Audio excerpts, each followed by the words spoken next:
Welcome back to the Real Talk Matters. Your co-host Dre and my other co-host is Greg. What's going on today, man? What's up, my man? You ready to get it going? Yep. Let's just jump right into it, man. What's going on in Afghanistan? There's a lot going on in Afghanistan, but I want to backtrack just for a moment here and talk about what happened as far as 9/11. As we all know, it was just a 20th year anniversary of 9/11, so we lost a lot of souls, a lot of people that day. Actually, it was like 2,996 people, just short of 3,000 people that died as far as in the towers and everything. Such a tragedy. And what was so bad about that, we had over 400 first responders, firefighters, police officers rushing in. They basically was rushing in to their own deaths trying to get people up out of there. Absolutely. So the whole Afghanistan story actually starts there because that's how we got in this mess in the first place. And that's what we're going to talk about a little bit today. Now, the problem with the whole Afghanistan thing is it started over numerous administrations. First, Bill Clinton had got intel in 1998 saying that Al-Qaeda was determined to strike the United States with a hijacked aircraft. Now think about that for a minute. You get detailed intel that's saying, hey, these people, 3 years before it happened, are determined to attack America with an aircraft plane. So right there, that's something that we should have really been on and really try to contain that threat at that time. Correct. So unfortunately, President Clinton failed in regards to that. But he wasn't the only one that did, because in August of 2001, a couple of months before 9/11, they received a memo from his intelligence that said that bin Laden is determined to strike the United States. Now, with all this intel we get as far as things of that nature, and remember, the World Trade Center was already hit previously before, so this wasn't the first time it was hit. Mm-hmm. So all this intel, and then of course the tragedy as far as 9/11 occurred, we lost a lot of lives at that time, civilian lives. It was just a terrible tragedy. So, like I said, that's two administrations that blame could go about. Right. Now, Bush was the president at that time. Now, what Bush did was, he did a good job at first initially with Afghanistan. He sent his troops, we sent the troops in, and we was pushing the forces down, took over Kabul, doing a great job. But where they messed up at is went to Iraq as far as diverting troops towards Iraq as far as fighting Iraq, because he kept saying it was weapons of mass destruction. Now think about this, weapons of mass destruction, never has it been proven that there was weapons of mass destruction. This was just something that our president said. But at that time, there was a lot of power given to the president to go and do what we can to fight the terrorists, so it's just a lot of power in regards to that. So I'm giving you a quick timeline right here because I know you're going to jump in all over this. So so Bush went to Iraq, diverted troops from Afghanistan, the Taliban got strong again, and basically we're fighting two wars at one time, and that's when everything started to derail right there. Well, it's quite a few presidents made a couple of mistakes. Now, really, I got to be fair, though. Got to be fair. I really don't want to talk about this president, but hey, that's my boy. But Obama, he didn't have a clear strategy. No, he did not. That's one of them. And he gave him like an 18-month exit. Yeah. And so basically, like the Taliban, over 18 months, they're good to go. Exactly. Practically won. So just imagine if you tell someone that you're going to war with, or whatever the case may be, hey, we're going to stop in 18 months. You don't give nobody a timeline. Right. Because you do that, all they got to do is just survive hold on for the 18 months. Yeah. We're going to leave anyway. Right. Just start them out, Debo. Right, exactly. And then after a while, you're out of there. So as far as all that, I mean, there was a lot of blame to go around as far as that whole strategy and things of that nature. One thing I do want to touch on as far as 9/11, and we was all around during that time frame. Correct. Do you remember when how much community, how much love that the United States had at that time as far as the country? A lot of togetherness. Yeah. It was like a lot of unity and things of that nature. So hopefully at one point we'll kind of like get back to a point like that. But during that time frame, if Bush could just step to the Afghanistan plan, but hey, he did not. It had everybody froze, man, because I remember where I was at. I was in class actually. Okay. A course I was taking, and it hit. Everybody was just froze. Everybody like, what's going on? Class was just stuck, man. Yeah. Everybody was just stuck, man. Teachers all in there, people going out, coming back in the classroom, and yeah, it was a terrible. I know you was ready to go home, was you? Yeah, actually I was, because Right. actually I didn't know what was really going on. Right. You know, it was a shock to the country. So, yeah, that was one of the things one of my experiences when 9/11 hit. Well, when it hit as far as myself, I remember I was at work. I remember a manager walked by, and he was like, "Hey, which one of you guys did that? Did you send that plane over there trying to crack a joke?" I'm like, "Dude, get out of my face. This is not funny." Right. Oh, what you mean? I'm like, "No, like, right now is not the time for that. This is." Because Correct. we didn't know which way the country was going. We didn't know we was going to end up in World War III. You never. Exactly. I mean, there's a lot of turmoil going on during that time frame. So, a terrible time for this country, a terrible time that we was dealing with things of that nature. Now, I said as far as Bush, he had a war going a certain way. We was doing well. They had Bin Laden trapped in the caves of Tora Bora, basically, and they, let everything off the hook. So now we're gonna get to, you already said about Obama. Then we'll get to Biden. No, we're gonna get to Trump. Your boy Trump. No, I'm just kidding. Yeah, Can't your boy but Trump. Can't skip over Trump, Okay, right. So what he messed up at is he always wanted to get out the war, which nothing necessarily wrong with that.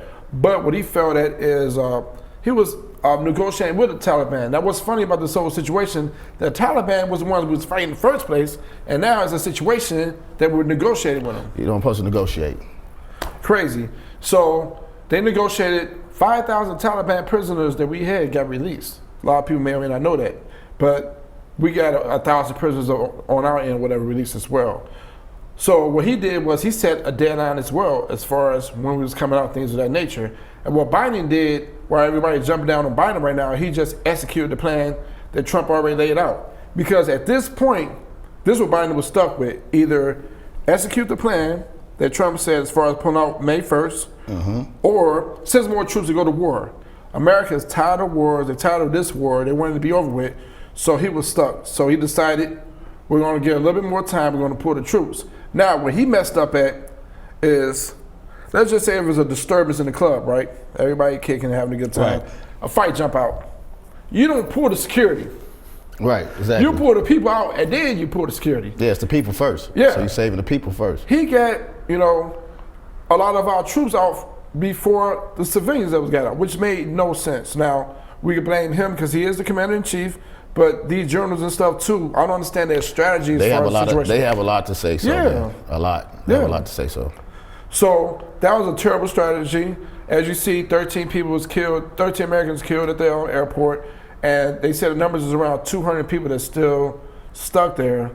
And what was that? We were saying like people clinging on to the airplanes. Oh, and, yeah, that was ridiculous. Yeah, man. just trying to get up out of there. Just an absolute terrible situation regardless of all And we that. saying 13 is one too many. Yeah, 13, one too many. You know Yes, what I mean? absolutely.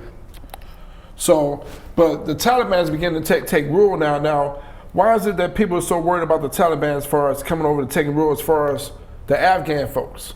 And let me just say this real quick before we go into that, because the what's crazy is we spent billions of dollars, the United States and the NATO allies spent billions of dollars to train the Afghan government, to train their soldiers, giving them equipment, military equipment, things of that nature to fight off the Taliban. They didn't even last 2 weeks. Yeah. And the president fled. Right. Yeah, the president fled. Yeah. And he fled with they say he fled with some money, the bag too. Yeah. Was it 169 million? Yeah, go ahead, put that on big Can we screen. pull that up, please, for me? Let's see here. It's right here, right? It's right there. Right there. 169 million. In cash. Just left. In bags. The bag. He literally grabbed the bag and got up out of there and left his country behind. So we can take that down now. Yeah, I'll take that down there. Imagine that though, just Yeah. 169 so million. your leader leaves. So the whole country So once your leader leave, you're done. that's like cutting your head off, man. Yeah. Your body is done. It's over with. So just absolutely America wasted lives, wasted capital, money, resources, all this time, and the end result really didn't come about. Yeah, we got Bin Laden and a few other people, but seriously, it was a big waste of time and resources. And you do know what? Between 1996 and between 2000, when they ran it then, they barred women from school and working. And it was mandatory what they had to wear the Burkas. excuse me, the burkas. Right. But I like the Burkas, burkas. Yeah. Right. And they banned music. Banned music. No Rick Ross. Okay, so you trying to tell me, and see that ain't happening in America. Okay, America. Now, what else they do? They're adultery too. You can't, they'll cut your hands off. No, they cut if you're a thief. Okay. They cut your hands off. Okay. And they'll stone you to death if you commit adultery. So imagine that. Imagine that in America. So you know what that means, right? Yeah. So somebody got a side chick. Right. Not saying me, of course. Right. I'm not just saying someone. Not saying to do it. So you have a side chick bumping Rick Ross. Bumping Rick Ross. Kicking it. Then drop her off because she got to go to school in the morning. None of those scenarios is happening over there. Or go to work. Or work. None of the scenarios is happening over there. Forget about it. It's done. You just get stoned to death here. So look, let's go back to the burkas. Okay, go ahead. Because doing like the dress code, can you bring this up for me? Just before we show the people, if they don't know what it looked like, right here. Now, who want to walk around dressed as something like that all day? It's hot. Please bring that down. That's terrible. So what about, you talking like dress codes? Yeah. So what about Russell Westbrook? Westbrook, he ain't wearing no burqa yet, so what you talking about? Yeah, can you bring this up right here for me? Come on, man. That's Russell Westbrook right there. Come on, man. Please take that down. So he's one of my favorite players, too. So what do you think about that?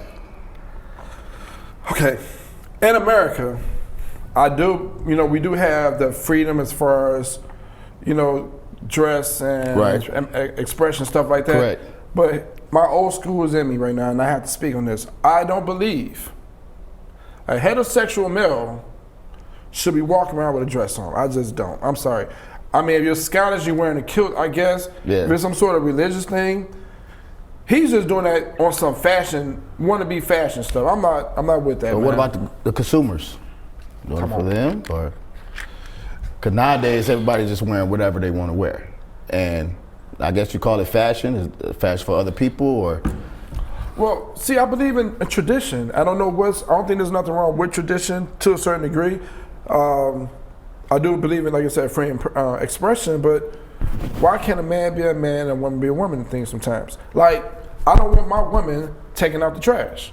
Correct. And I'm not a caveman, but I'm taking out the trash. That's what I'm going to do. You don't need to do that. Not saying that she's incapable of doing it. And it just, we're so much into this culture where there's no defined roles anymore. Right. Because I get it. A lot of, women do man things now. As far as like, it's just certain things. See, you said man things. See, be careful. You don't get yourself in trouble. Yeah. Got to be careful with the words. But like basically, like you said, taking out the trash. Right. Cutting the grass. Right. You know what I mean? Stuff like that. So, I mean, even if y'all driving together, the male probably want their male husband to drive. Yeah. I don't like driving all the time though, but. I mean, who go drive in the rain if you're in the car? Oh, I'm driving. You go drive, right? I'm gonna trust me first. You're gonna drive, right? Yeah. I just feel like physical things as far as lifting and things of that nature, I don't want my woman having to do all those type of things. That is what I'm here for as far as a man. Let me use my strength to take care of that situation. I don't want to put that on her. But even like Westbrook, man, he been wearing weird things anyway, man, for years. Now, do that fall under the NBA dress code, or what do you say? Oh, coming to the game? I can't come to the game like that, man. These guys are gonna kill him. They gonna talk so much trash from me. If we coming down if we come into the arena and you have the cameras before the game, and you walking out with a dress, the other guys in the other locker room, they want to see that. They want to kill him. But they couldn't. But the thing about it, they couldn't say anything about that. Why? Because it's just how he can't wear that. That's what they said. Why he can't wear that? Because basically, like back in the day, when Iverson came in the league, we talking about the NBA now. Right. He changed the dress code. Right. Because he was coming in with the do-rag on, with the long chain and the big jerseys and everything like that. Well, see, the NBA, what they did at that time was they put in a dress code because they felt like the NBA was getting too urban, whatever type of terminology they want to use. And AI was the... And he was the culprit. He was the face of that. Yeah, because with the big baggy clothes and everything, they felt like they was going to start losing sponsors and different fans of different demographics. So any type of business like that is going to try to keep as many people glued to their product or using their product as much as possible. Same thing with the NFL. They're not trying to alienate anybody because all they care about is the green dollars. They don't care about nothing else as far as where we going with everything else. So they try to get as many of those as they can. So do you think he's doing that for attention? Yeah, man. Like a Kanye West and all that type of stuff? Oh, man, let's not get started on that dude, man. And you know what? He used to be like one of my favorite because he's from Chicago, South Side, you know, like myself. And he used to be one of my favorite artists. And he just got so weird. It's just, you know, like even like when I was in college and everything, you have buddies and like, hey, I just want to, people talk and they like, hey, I just want to go with the trees and go with the spirits and the soul. They get so alternative. Right. And they start losing themselves. You got to stay grounded with reality and reality of the situation and the life that you live. Now, it's cool to be an artist and to everything else as far as that, but you have to be grounded. There's nothing grounded about the crap that Kanye's doing. There's definitely nothing grounded about Russell Westbrook rocking a dress. I'm sure he got a daddy. His daddy never wear a dress around him. I'm sure of that. And I don't know nothing about his family. But they saying it's fashion. Come on, just man. like Kanye with all the black on and can't see the face and all that type of stuff. So it's fashion. Yeah, but you can't that's see. That's what they So saying. he got on all black, all black everything. Then covered his face, and you know his ex-wife to be whatever. She did the same thing too recently. But you can't see. Was that her? No, at the Met Gala thing or whatever. I seen some pictures online or whatever. Yeah, when it was in all black. She was all black, and then she was going up the stairs, and they had people behind, like helping up the stairs. She'll pose, take some pictures, and then people up the stairs. Oh, so how is that fashion? You can't see. So that was her in the picture I saw. Yeah, it's not fashion. You can't see. Hey, man, come on, man. Absolutely ridiculous. So I just think we gotta always be grounded in reality. Right. You know, I believe in expression. I mean, that is an American trait, and it's a great thing to have. But at the same time, don't get crazy with it. That's just me. I'm old school.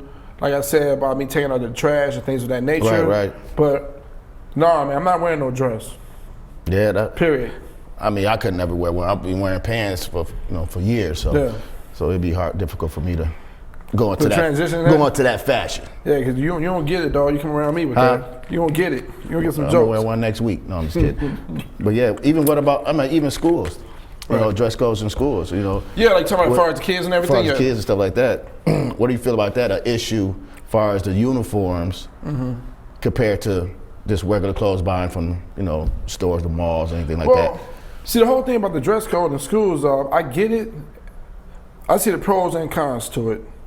So the pros with it is with uniforms, it's not a thing about a competition in school with the kids.